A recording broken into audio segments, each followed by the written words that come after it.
Hello, my name is Corinne Sky, and welcome back to episode 6 of Mum Can You Not? And as always, I'm joined by my beautiful co-host, my mommy.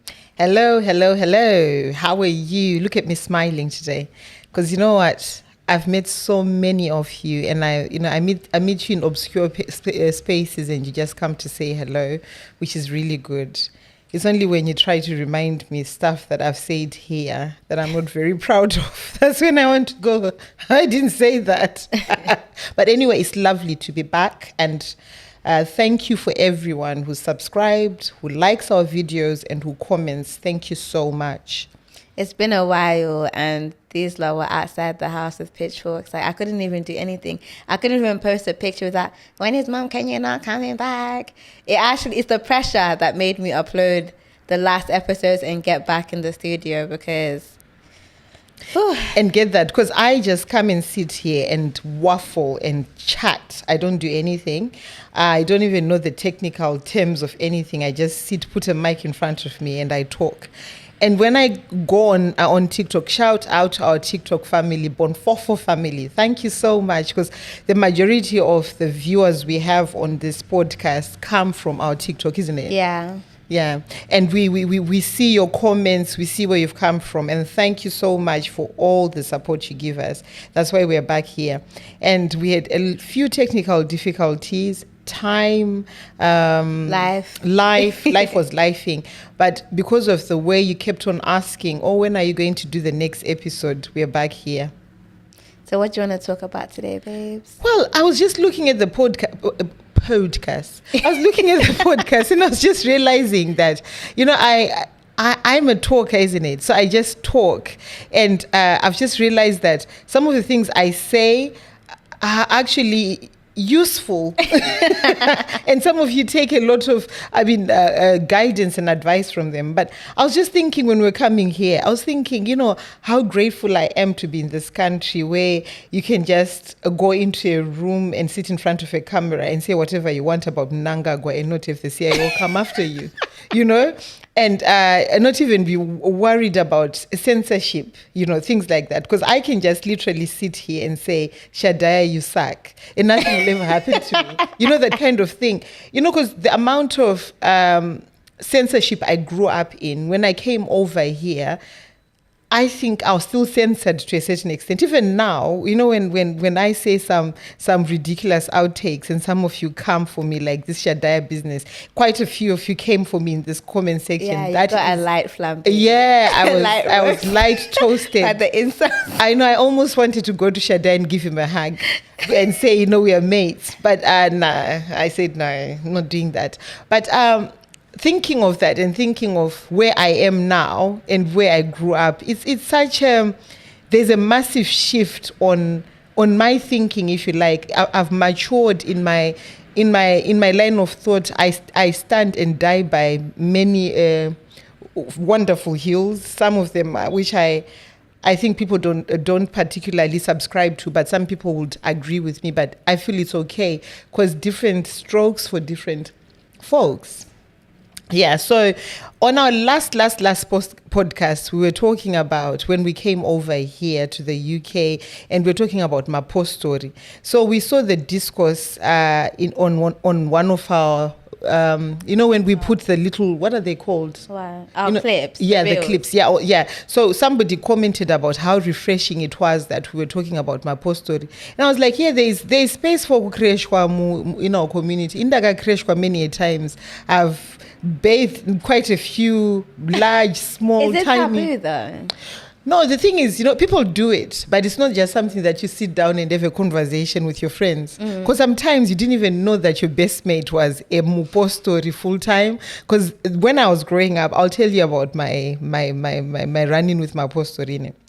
Where I was born, my maternal family, they are all Pentecostal. My dad was Catholic. My mom is, born again Christian, Shimandaring, tongues kind of lady. So those, they don't even want to hear or talk about Mapostori. Then I married, right? And life was lifing and things were tough. My mom-in-law was Roman Catholic, but because of the things that were happening in the family, we ended up doubling, so we'd go at night, put our little tuduku in a bag and go and see this Mapostori in clandestine, right? So you never wanted anyone to know about what we were doing. But why though? Because it's not something you just talk about. Because, there's a lot of stigma attached, because the thing is, this is my take. Comment in the comment section if what I'm saying is wrong. Some people are born into Mapostori, right? So they've never known anything apart from going to Mapostori. But some people go because life has made them do, life has done a number on them. People are dying left, right and center. Your kids are not getting married, your kids are not going to work, so you end up wanting to know, because Mapostori is sort of like it's a diagnostic tool, if you like. They can tell you the root cause of your problems and sometimes how you can conquer the problems, right? So because of the nature of people who go to Mapostori, people don't want to be associated. When you go to Mapostori, watambura. Oh, okay. Washu pick a last number. Okay. So the fact that you're going to consult a Mapostori, it means things are not going very well for you. So because everyone wants a conception, equity, everything is kosher, you really don't want to tell your friends that you're going to Mapostori because you don't have a job. Or you're going to Mapostori because you're getting to 31 and no one is marrying you or stuff like that. So you want to give that persona that you're okay with what's happening to you, but at the Maneru, you're going to see this Mapostori. So like I was going to say, so we started going, at night, or just, because you just live in your normal clothes with your little white duku in your bag, and then, you go to Mapostori. You'd have your specific favorite one where you would go because they've answered your questions or diagnosed properly, and or you overcame that particular problem at that particular time. So you sort of like build a rapport with that specific Mapostori. So you go back to them over and over and over again. So as a family, we had our family physician, if you like, our family Mapostori. So everyone would go to that particular Mapostori. But my mother-in-law and I, we were like almost half Catholic, half Mapostori at this point, because Saturdays would actually attend a service with them. Then Sunday would go to Catholic church. So I think our lives came to a head with this Anna Montana life we're living, where we are Catholic by day and Mapostori by night. When one of the Mapostori saw in his visions that there was going to be imminent death in the family, and the only way we were going to overcome or kundiso was for us to have an overnight white garment prayer at our house. Fam, no one knows that you're doing this, right? Even my father-in-law didn't know that we're doing this. So now these white garment people want to come to your house, and you people are like Catholics. So when they said that, without, because obviously death was, in my head I'm thinking, oh no, this is not going to happen. But my mother-in-law, being the pragmatist she is, she was like, yeah, when do you want to do it? So I'm looking at her, I'm thinking, you want to kill my aura points. Now all my friends are going to know that we do these things on the down low, because some of these lives should never meet. But anyway, we were told that that's what we needed to do, and they needed to come and do this.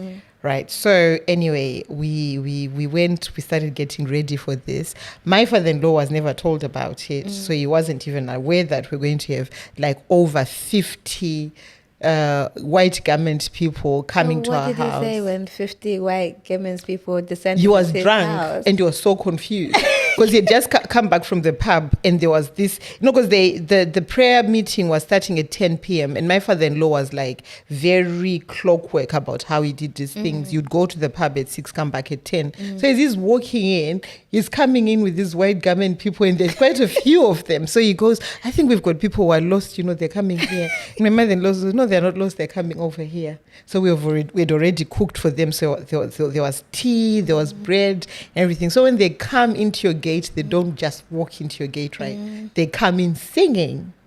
What did the neighbors say?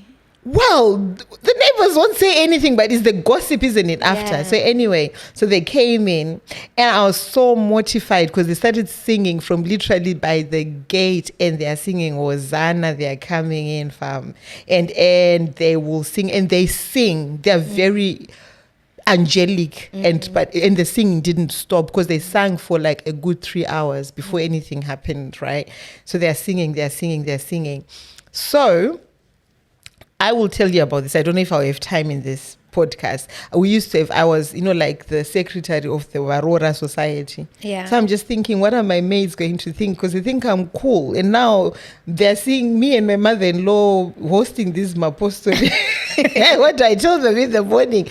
Anyway, to my surprise, right, one of the Varoras, because there was quite a few in-laws, because we married the firstborn children, so we ended up living with our in-laws, right? So there were quite a few of us. There were like 6 daughters-in-law within that little small proxemic. So I was worried that in the morning when I saw them going to, doing our things, are they going to say, one Mapostori kind of thing? But anyway, the one from the side, she used to be my friend as well. She came, right? And, even up to now, as I'm talking about it, I'm getting goosebumps. We'd never spoken about it. We'd never spoken about this Mapostori business, because that's not something you just, it pipes up in conversation. So she comes, right? So when they were just about to finish this, because the songs are long, they can sing one particular song for 30 minutes with different versions of it. So anyway, she comes in, right, with this powerful, strong voice, joins in, fam. And I'm like, and she's singing, and she knows these songs. And I'm like, oh, wow. So it gave me a bit of strength. Then the other in-law, one of my friends as well, was a daughter-in-law. She came, right, like late, like 1 a.m. I think everyone from the house was fast asleep at this point. She comes in and she sits, and then the third one comes as well. So there's now 4 of us. The other 2 didn't come, but the majority of these in-laws came. So I'm thinking, so there's quite a few people who know about Mapostori, and here I was thinking I was the only one doing something.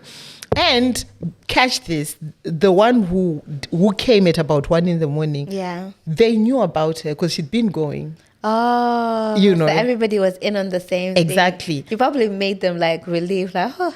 At least I wasn't the only one. Yeah. It's like coming out, isn't it? Yeah, I think it's because you're young as well. When you're young, you're quite like ashamed of everything. So I think, going back to where I was saying all this to say, yes, even in this community, some people still go to Mapostori. They just don't talk about it, but they do. And it's part of our culture, part of our society that some people are still ashamed to talk about. I'm not ashamed to talk about it. I think there's space for them. I think your faith ultimately is what heals you at the end of the day. But if you've got somebody who can usher you to finding your faith, some people go to shamas, some people go to wherever. We used to go to Mapostori. I haven't been when I've been in the UK, just purely for one particular reason. Because I think with the amount of shifts people go to, I don't think people actually have mwewe mashua, Zimbabwe, because in Zim, people used to spend... This version is a bit diluted. This version is a bit diluted because the ones in Zim, they would spend so much time, climbing mountains, in isolation. Because I remember our own, Mapostori, the one who used to do a lot of Kutishandira, would spend like months away from people, just fasting and praying. So I think he was actually exactly. So I think he was the real deal. And the amount of things that he's told me that have come to pass, I still feel that because of here you've got your bosses, you're working 12-hour shifts. Where do you have time to cleanse your soul and have time to actually? I don't know. Maybe I'm judging. I'm human in it, but I just think if I want to deal with Mapostori, I'll go back home to Zim. You know why I was asking, like, what's the stigma, what's the shame? Because I've got like a lot of people on Snapchat, and I see Mapostori all the time, and they'll be in all their gemins, like they're very proud and out about it. But I also wonder if it's generational. I think because younger people just don't care about much. I think Mapostori started becoming cool because we had brand ambassadors for Mapostori. Yeah. People who people look up to, who are coming out loud and proud saying Mapostori. Back then there was no social media. There wasn't anyone actually saying I am Mapostori. There were no Mapostori influencers, if you like. Yeah, and what you're saying about influencers, I've noticed, in all like music artists, African music artists, you will see 1 or 2 music videos from them where they'll be wearing white garments. Yeah, Banner Boy has one. The South African artist. I think the thing with Mapostori is it's like the middle ground between traditional African, I don't know if I'm saying the truth, but it feels like a middle ground between traditional African spirituality and then Christianity. Yeah, because now you're saying it, I would like to think like, and I don't want to offend anyone because what I'm saying is anecdotal. I don't have any research to what I'm going to say. It's something that I've heard from my friends, from the other Mapostori I've visited. Like there are different types, there are different sects of Mapostori anyway. But the biggest sects are inonzi John Masowe, Chishanu, Koita, there's Vanonzi Kwamwaja. There's quite a few big huge sects, and there are offshoots of it. But the one I was going to talk about is the one because they talk about Mwari wemunumtema, Mapostori. And if you know the people I'm talking about, because I don't want to offend anyone or speak out of term, because I really don't know. I've just gone there to visit once. But I think what they are about is very, is Christianity for Black people. It's worshipping a God that looks like us, who incorporates our culture, if you like, to a certain extent. So because they don't even say muyamshweni, vanoti mzimu unoera, so of which Pentecostal is a taboo. You can't really say mzimu. They don't like that. They'd like to say muyamshweni, so I think what you're saying, there's an element of truth to it, but I don't want to comment so much about it because I don't know the history of it per se. What I'm saying is anecdotal. What I'm saying is things that I've heard people talk about. What I'm saying is something that I saw in a snapshot, when I visited them.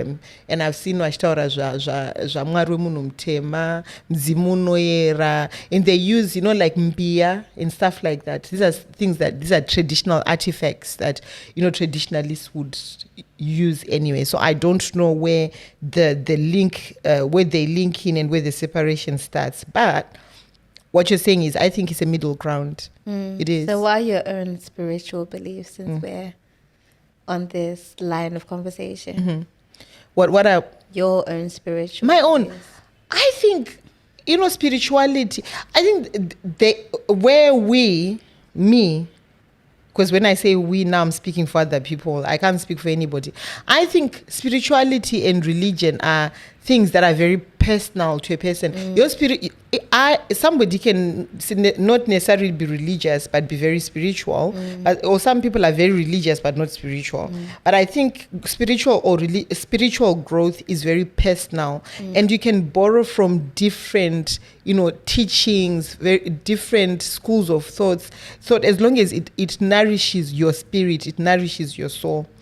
I'm not a purist when it comes to spirituality and not necessarily religion. I don't dabble in religion because the amount of arguments I've been in with people who are religious are weird and wonderful. And I don't even want to go down that rabbit hole, because then you just bring out people who are unhinged, and some people will just think that they are Jesus ambassadors. Don't come in the comment section to talk about religious dogma. I'm not about that. Life doesn't interest me. I'm talking about spirituality and spiritual growth and being generally a good person. Yeah. Because I know so many religious people who are awful, atrocious, but they day in day out are very religious. So with spirituality, I think it gives you that space where you can grow and borrow whatever nourishes your soul from whichever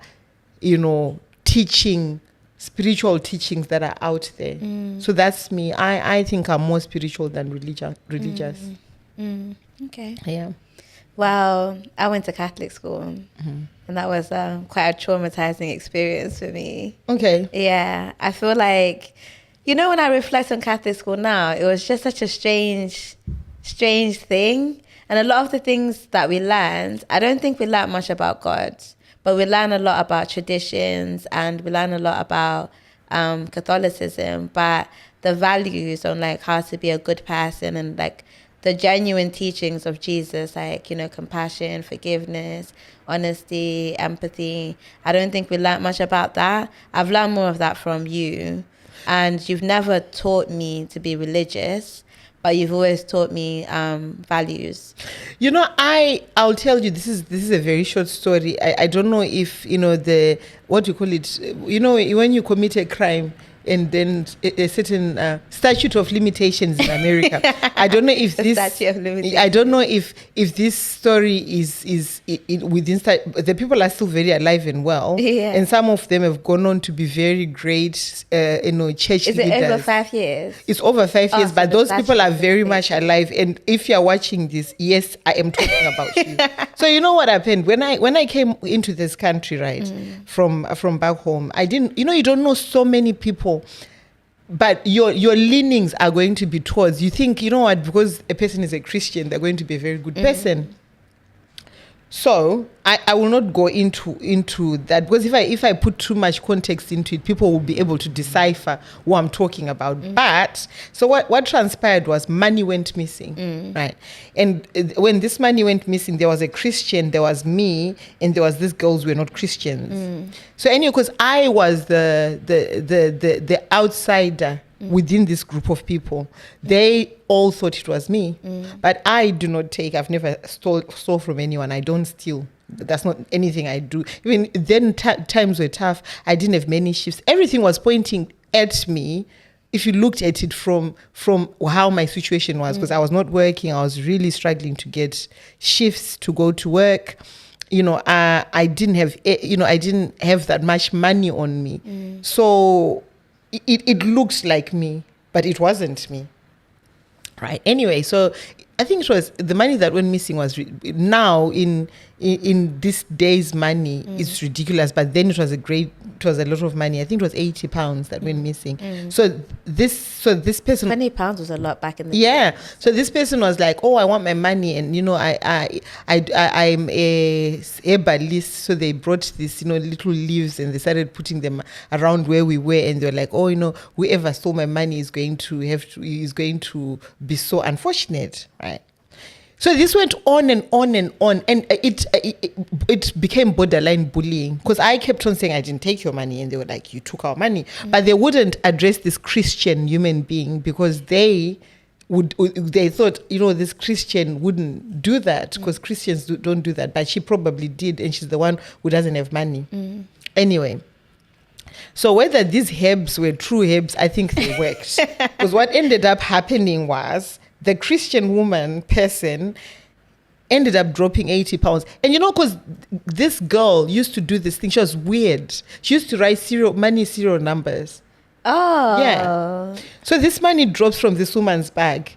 She had just come back. Anyway, she was left with £40 because she had used the other £40 to go and buy a microwave. So she had so this £40 drops, and she could see the last serial numbers, and she was like, that's my money. Right.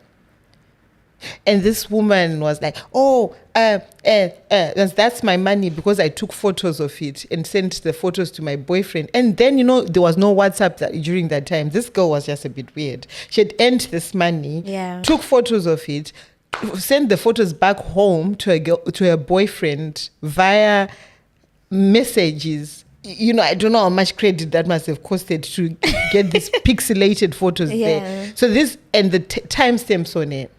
So I said to this Christian woman, I said, you're vile, because you could see how all these people were coming for me regularly, and you did nothing. You didn't even, if you're not going to confess to the crime, at least stop these people from abusing me. But you actually encouraged it, And these people were big people in a certain church. And there she was doing that nonsense. And from that day, I just realized, because now I'm queen for underdogs.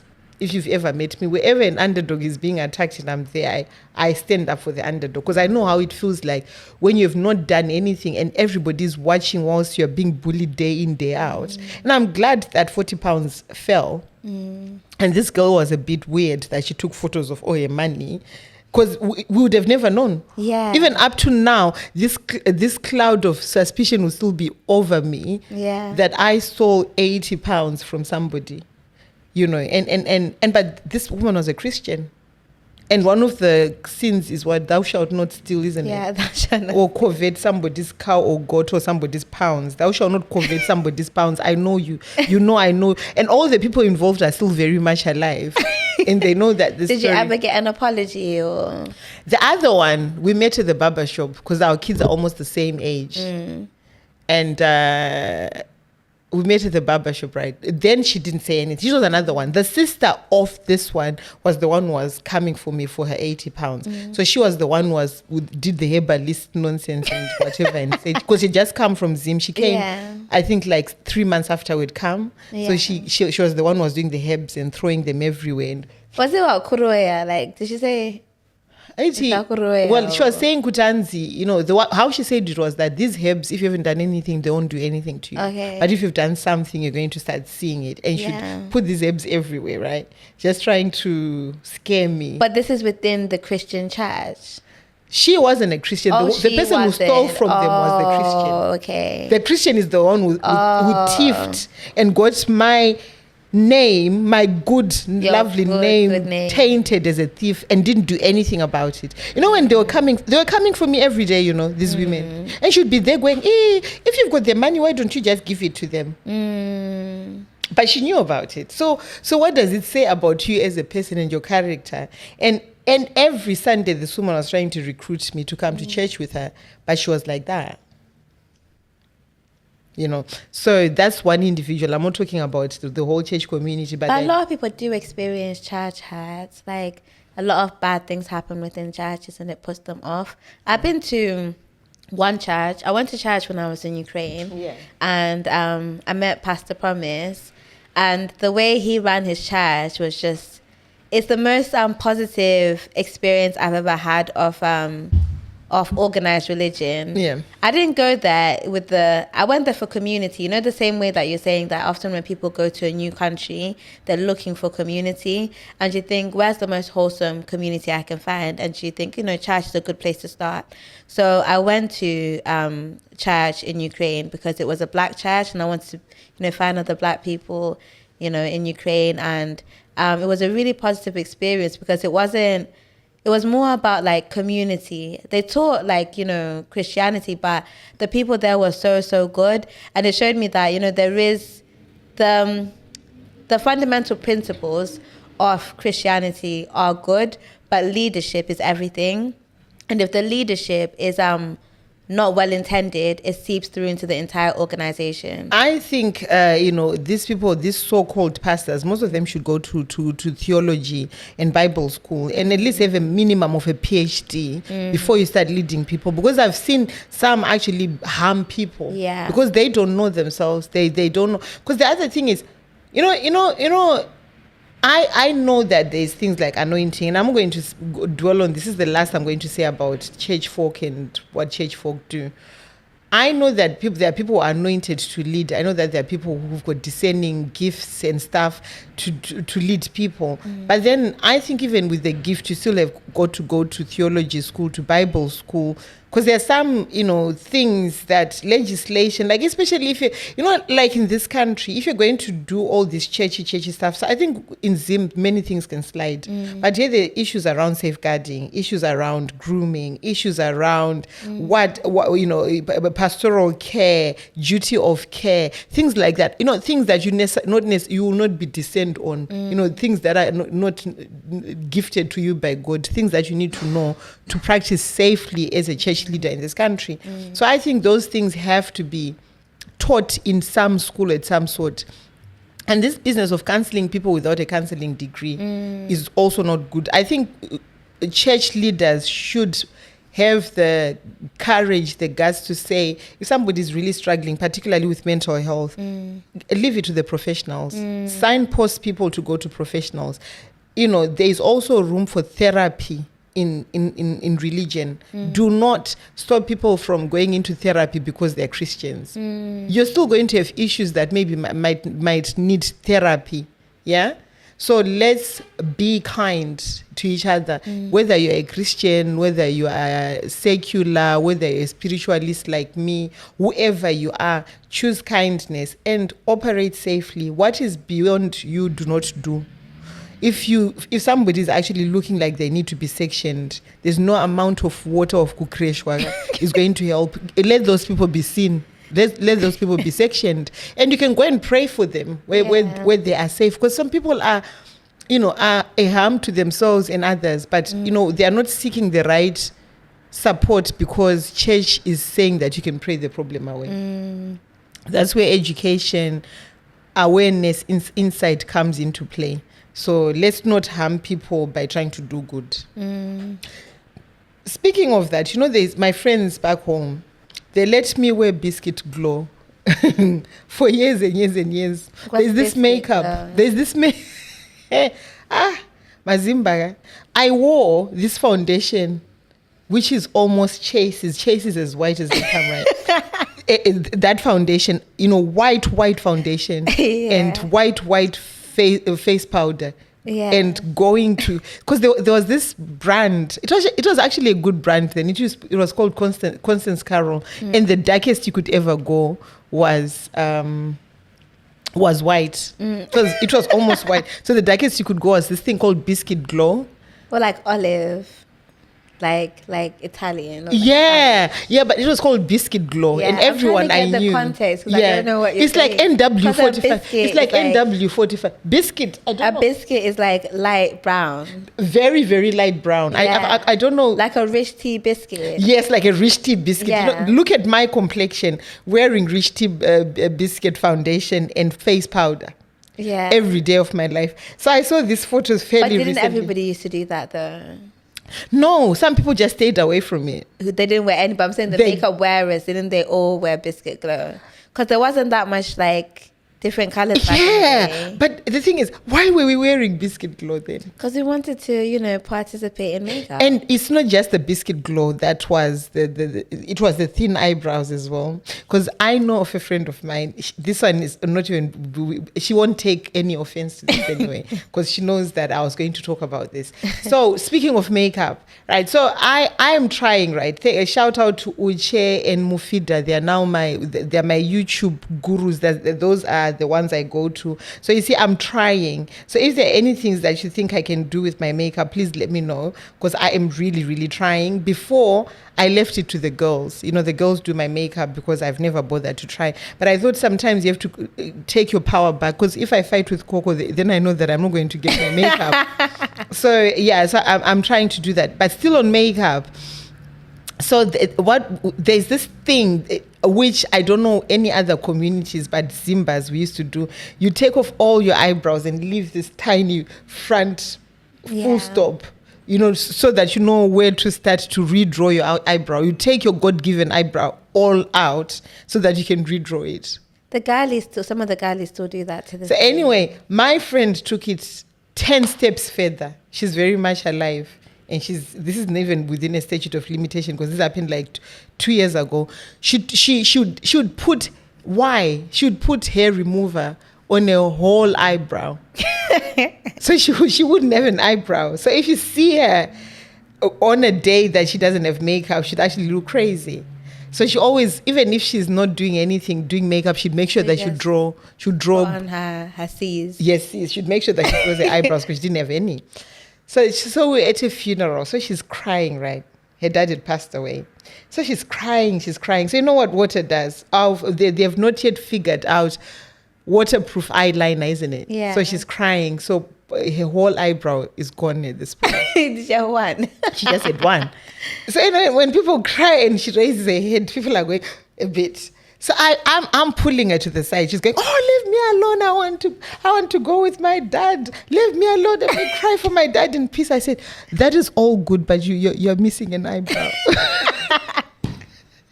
So can you imagine, this woman was just about to kill herself and she wanted to go where her dad had gone. She starts laughing. So people are thinking, I think she's gone crazy. They didn't realize what I'd whispered to her, that it's all fine and good, Yeah. but you don't have an eyebrow, love. Well, speaking of eyebrows, you are a participator of the removal of all eyebrows, right? What made you stop? No, I wasn't a participator of Tell the the removal. truth. No. I will not be misrepresented on this podcast. I've got a mouth and I can stand for myself.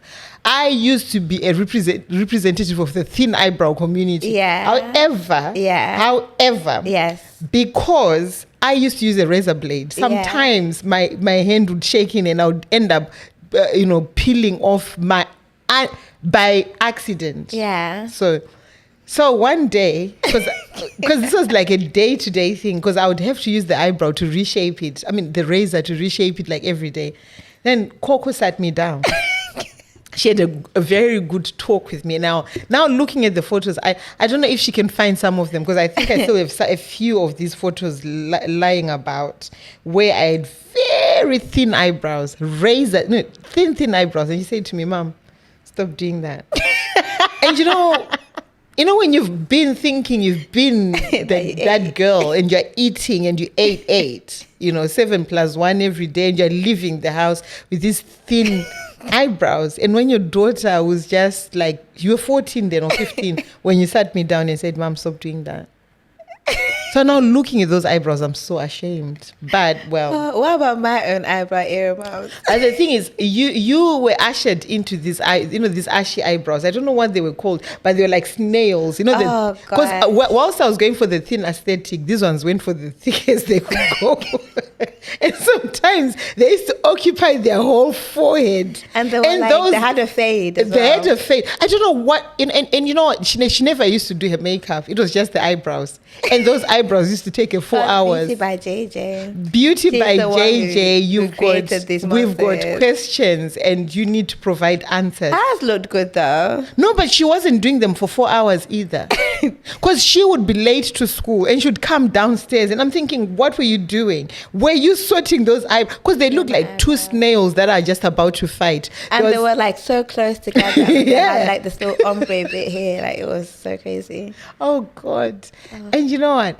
And I would know that she's doing her eyebrows because she'd wake up very early in the morning.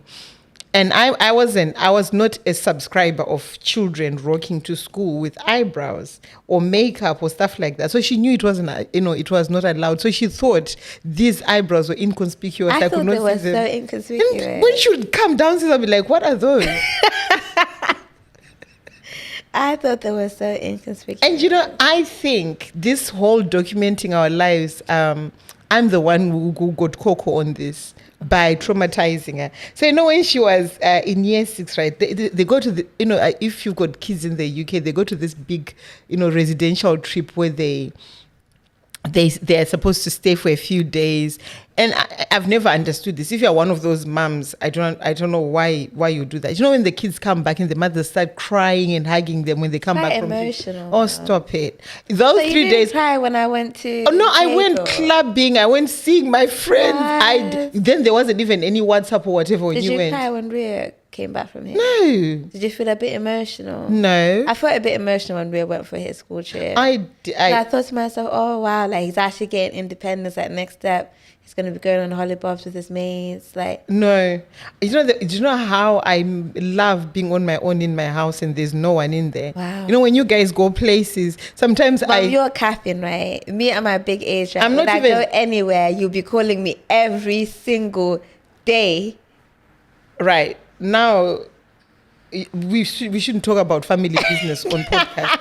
When I call you, it's purely because I'm worried about you. No, you won't be worried. You'll be missing me. You call me, just like, sir, what are you doing? What are you up to? So anyway, I think you like the idea of like this freedom and space, but you feel it. No, after a while, I think when your children are missing. Because this is the thing. Because I've never lived by myself since I was 16. Let me tell you about a funny, weird thing. Because I got married when I was very, very young, and shout out to my mother-in-law who realized that I was not a daughter-in-law material. I was too young to be that. She let me get on with it. Because some of the things I used to do, when I was pregnant with you, heavily pregnant, I could have been 2 weeks away from giving birth. It was mango season back home, and we had a mango tree, right? So what I used to do was, because where we used to live, it was... Oh, you didn't finish telling a story? About how I traumatized you. I'll come back to Okay. that. I'll come back to that. It will all join in. It always does. But let me tell you about this thing. So, when I look at Rio, because Rio just turned 16, that's how surprised at how young I was and being somebody's daughter-in-law. So anyway, I was heavily pregnant. I was like literally about to pop, and I was out there. And I thought it was a great idea, because where we used to live was a bit not very safe. So I used to lock all the doors. Even if I'm there, I'll just lock the doors and keep the keys on me. So I thought, I fancy some mangoes, but there's not the ones that are ready for picking. Those ones. Low-hanging fruit. So I had to go up the tree. So I climbed a tree when I was like 38 weeks pregnant. So I'm in the tree, right? I'm just thinking, it's time. Nobody is going to be here. Dangerous. No, nobody's going to be here, but nobody's going to know. Who's going to know? It's just me, isn't it? My father. How did you manage to climb a tree? I used to do. I couldn't even walk when I was that pregnant. I used to do all sorts. I'm telling you. You're young because you just don't know. You're not insightful. So I'm in the tree, right? Going for these mangoes. My father-in-law decides to come very early from school. So he tries the doors. They're locked, right? I'm in the tree. So he's talking to himself. He's going, then I answer from the top of the tree. And he dares look up, because obviously I'm wearing a dress. So if he looks up, he's just going, and I'm like, I fancied some mangoes. So I just decided. So from that day, what he used to do before he went to work, he would get me all the mangoes in a dish and put them in the fridge so that I don't do anything stupid. So coming back to traumatizing kids. So I think you started documenting all our life because of that residential trip. So she went to this residential trip. I bought everything, guys. Then there was no camera, like video cameras, but there were cameras still. Like Kodak. Kodak, the ones that you get developed. Those ones. And what are those things called? What are they called? Not CCTVs. Those massive video cameras. The ones where you get the VHS tapes. Is it? Did you have VHS tapes? Because we always had one. Is it a camcorder? Yeah, a camcorder. Yeah. Yeah, we always had we had a camcorder once upon a time. We've had all sorts of cameras. Yeah, I've always had a camera. Yeah, so I buy her this camera. Go and get all the footage and see. I want to see what happened on your holiday. So they come back. I'm so looking forward to it. I go and I develop these photos. Tell me why they are full of the sky, a little flower, a little bird, or her covering her face with both her hands. Did I curse her? She was fuming. I was fuming. I was like, I sent you to this thing. You come back with, photos of the sun. I know the sun, but I don't know where you went and I don't know what you're doing. So from then on, Coco documents anything, whether she's eating, whether she's drinking, whether she goes out, she documents everything. Every day for the past, since I was like 14. Yeah, so our life, we're a very well documented family. Because I was looking at some of Rio's photos when he was such a baby. Because I sent them to my friend. No, since I was 12, since I was in year 7. Yeah. Yeah, so straight after that year 11 trip, I was like, never again. Year 6 trip. Yeah, year 6 trip. Year 7, I've got like our entire lives. Yeah, because I saw these photos because I sent them to my friend via email. Because I don't think WhatsApp was a thing then. Yeah, so Google does this thing where it says on this day. Then I saw my friend with Rio, and Rio was like 3 months. Oh. Yeah.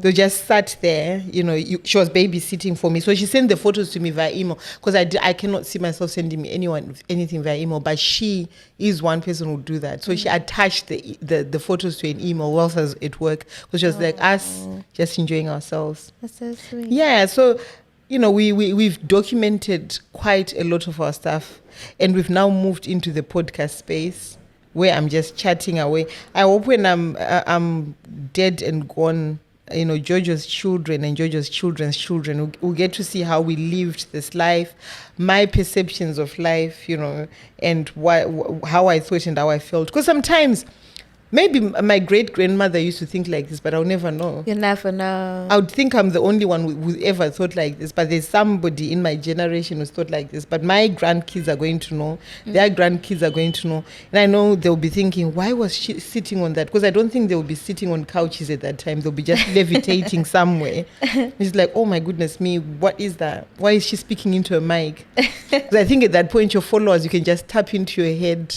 and your followers can hear what you're thinking. They can hear what you're thinking. Yeah. You know what I wanted to ask you, right? What are your thoughts on, family vloggers? Like, people who vlog their... Like, we're family, but not in the same sense. We mean, like, young children and mummy, daddy, that kind of thing. I'm mixed on that. I'm mixed in the sense that, because when it becomes a job, and because some of these kids, you can tell that they are on shift, right? Because I saw, there's this American family, the The Ace family. The Ace family. Yeah. Because, I think Catherine didn't realize that she'd uploaded all this on by mistake. When you're vlogging every day, and sometimes, it becomes mundane, that sometimes you're not editing properly. They put this thing when they had to get their kids to stop crying so that they can film. So they kept on, telling at this time, Austin got really upset and said, shut up to the daughter. Because we're trying to film this. So I think when it becomes a chore, and some things that are embarrassing, like the other family, they used to talk about their children's periods and when they came and when whatever, things like that. And when it becomes too much information that is going to embarrass these kids when they've grown, I've got a problem with that. If we are filming like we are doing it, and then Jojo just passes by, she's not necessarily part of the vlog, or she's being made to sit so that she can participate. I think when they're being forced to perform, I've got a problem with that. But if they're just getting on with their lives like we do on TikTok, I really don't like it when we are making them do things, because we never do. But if it's organic and they just happen to be within the frame, it's fine. But not when they're being dressed to be filmed and they're being dressed to do things and say things to appease a crowd. I've never liked that. It's just like how when we were growing up, what our parents used to do when families came. Say, oh, Tamba to pay 50 cents, that kind of thing. I've never, anything that makes children perform or sing for their supper, I don't like that. But if it's just part of the day, Shiloh is eating as she normally does, and she's in the kitchen, we are not saying, eat, because there is the camera, and she's just getting on, it's organic. Because that's what you do. You are vloggers. You are a day in the life of. When they're now being made, they know that when they come back from school, they have to sit in front of a camera. Now there's a problem. And also, where do we draw the line, kind of? Yeah, I agree with you. When I was younger, I never used to think much of it. But I think as time has gone on, the people who were younger children vloggers, a lot of them are now adults, and when you hear some of their experiences, you start to realize, even child stars, when you hear their experiences as adults, you kind of realize that the commercialization of children is not necessarily a good thing. And even like the nonsense, like there's people on TikTok who, there'll be a lot of nonsense who watch the kids' videos and the parents know, but they keep on making this suggestive content. So I think you have to be very, very thoughtful. Mindful, very demure. Very mindful, thoughtful, and demure. Yeah. When you're putting your children on social media. I think documenting your children growing up, there's nothing wrong with that. There's nothing wrong. And you don't have to hide your children. And No. There's some people who take it to an extreme. No. Because the most natural, I think, because Jojo knows about the camera. She's very aware of it, but she doesn't play up to it. She doesn't feel, because if you're doing whatever you're doing, she'll say, "Nan, take a photo of me," and she'll come and view the photo. If she doesn't like it, she'll say to you, "Delete it." But she doesn't necessarily know the impacts of it, and it's something that we are very mindful as a family how she's portrayed, because human beings are cruel, and some people do not discriminate when it comes to negative comments. They'll even come for young children. So it's, as a parent, you've got a duty to know what you are sharing with your viewership or your following. Yeah, people can be very, very strange. I was watching a YouTube video before I went to sleep. There's this girl who's an influencer, an American influencer, and she does like lives with her son. And then she was saying that the son's 5, and she was saying since the son's been 3, people say that he's gay. And I was thinking to myself, like, what kind of person sits around like thinking about the sexuality of why is that in your mind? But there's a lot of people with cravers for brain cells. Yeah. And also, I think if you see that your content is attracting that type of people, I think you need to review what you're posting and stuff like that. I'm not saying there's any right, good, bad, or whatever. But if you are using your child as clickbait for people to come and see your videos, then there is a problem. Because, I mean, they've not signed up to this. They don't even understand what following is. They don't even understand what influence is. So, and that's what I was saying about Rio the other time, that I can only speak about Rio's issues Rio's life from my perspective as a parent. But his views about life are his. And if he wants to share them, good on him. But I don't think I want it to be that me taking that away from him, So, but parents do things like that. We grew up, Christmas time, you'd be told to come and dance for people. Come and dance. The aunties and the uncles are here. Come and dance for them. I used to love dancing. But you were a dancer and you enjoyed it. But it's different. I would just dance unprovoked for the exactly. but you liked things like that. It's different to a person who doesn't actually like things like that, and you're now forcing them, and they're mortified. Yeah, you're getting dance offs from people like you who actually can dance and enjoy it. And there's somebody with 2 left feet who's challenger. You're like, I really don't want to. But then, in that, like, thinking about child stars or children who are sports people, children who work, basically, do you think that, when you're pushing your child to become a sports person, is that negative? Or if they're like a talent, they have a talent, pushing children at a young age to take a certain route, do you think that's good or bad? I think teaching children discipline, and it's one thing, like saying, I want my blind son to be a race car driver, and I'm going to push them. You're already setting them up to fail right from the outset. But having aspirations and positive aspirations for children is very good, because, again, just letting children grow without any discipline is not good either. But I think there has to be a balance, right? If the child is responding to it and they're enjoying it, and they're sometimes waking up themselves saying, oh, let's go to this academy, that's great. But if you can tell that they're really struggling and they're not enjoying it, and they're just doing it because you're forcing it on them, I think there's a tinge of abuse there. Some kids, they've never known any better. I don't think you should allow children to know any better before you start doing things to them. What do you mean? Like, if you're going to be that kind of a parent who wants your child to be a tennis ace, start them at 1.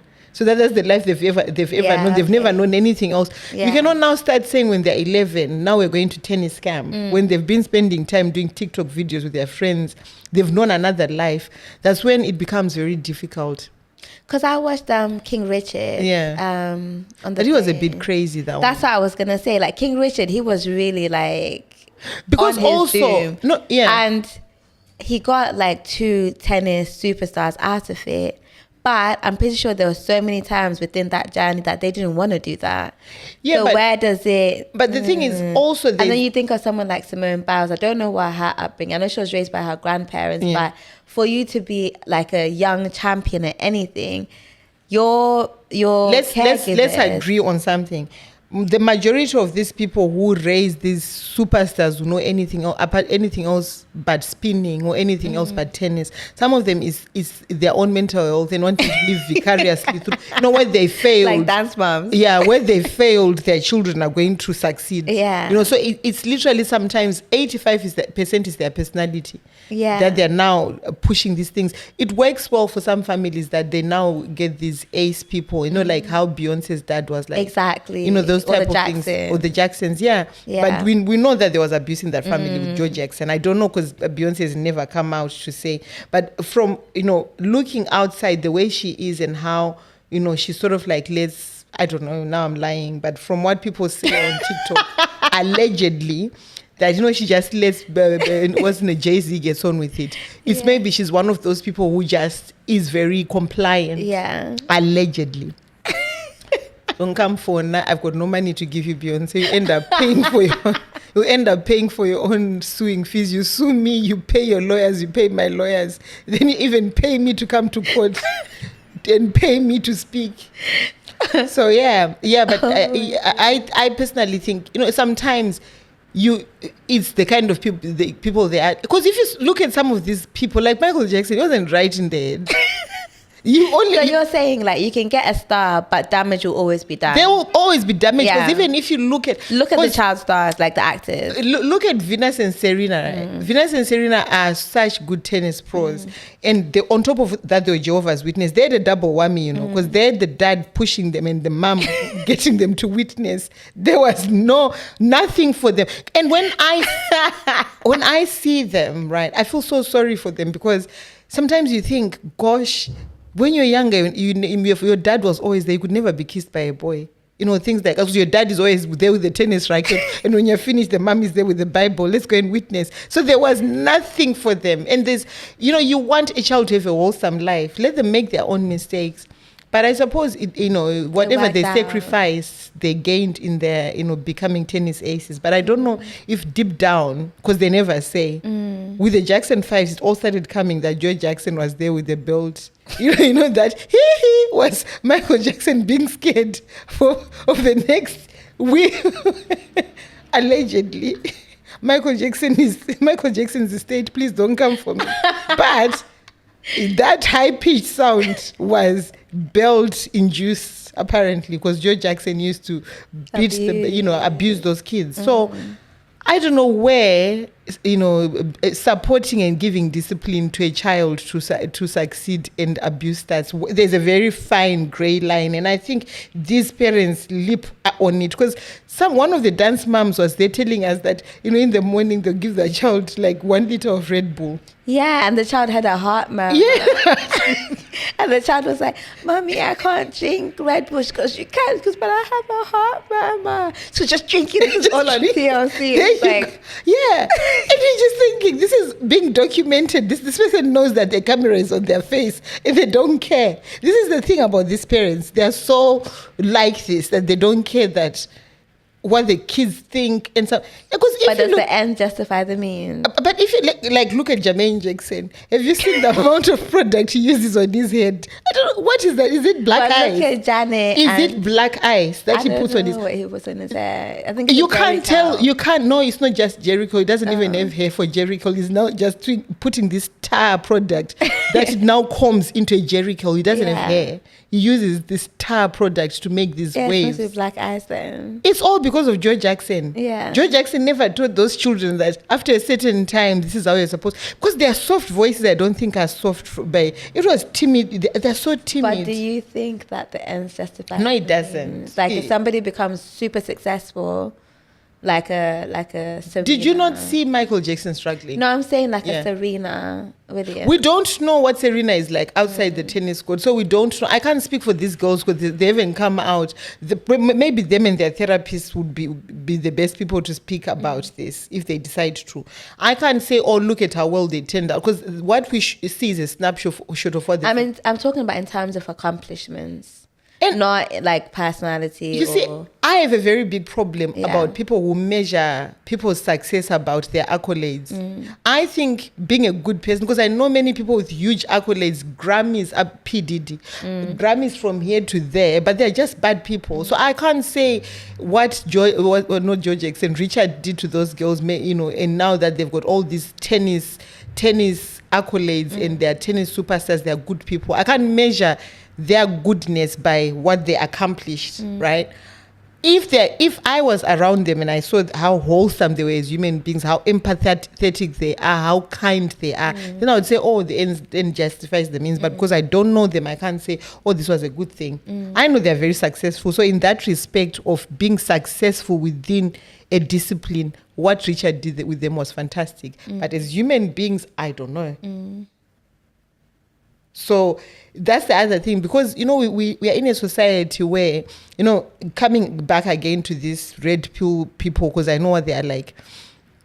Most of them, they think earning a lot of money equates you to being a high value man. Gosh. Right? Speak on it, girl. Yeah. Speak on it. So earning a lot, making you being a millionaire with 27 baby mamas.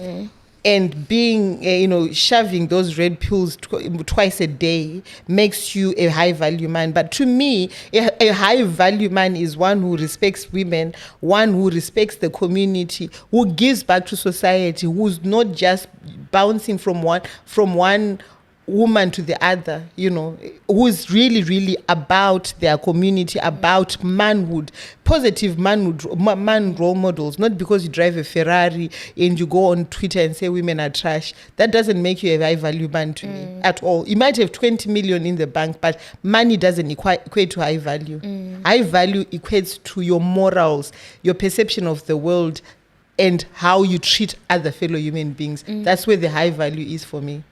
So, when people look at successful people and think, look, people with lots of money. Now we are seeing, as soon because Hollywood has been wide open for us to see, how decrepit and festering with, rubbish it is. We're now realizing that these people we were idolizing for a long time are just horrible human beings. Can you imagine building a tunnel under your house so that people can come and do debauchery? But when we see them and how successful they are, we envy it. We envy it, but high value, it doesn't equate to having a lot of money in my eyes. I know a lot of people who've got no money, but have got such morals that they would never hate anyone. I would rather have that person in my corner than a millionaire who would sell me to the next person if there is a check. That's my thoughts on that. I hear it. Perfect. So I can talk for England, but thank you for people who are coming back regularly. This is a long form content. It's something that you can listen to whilst you're driving and agree with me or shout at me through your little, devices or in the comment section. Let's start a discourse. Let's talk about these things. I want to know what your thoughts are, and I'm happy to respond to it because that's what gives things flavor. Thank you for joining us, and see you on our next episode. And don't forget to comment, like, and subscribe, guys.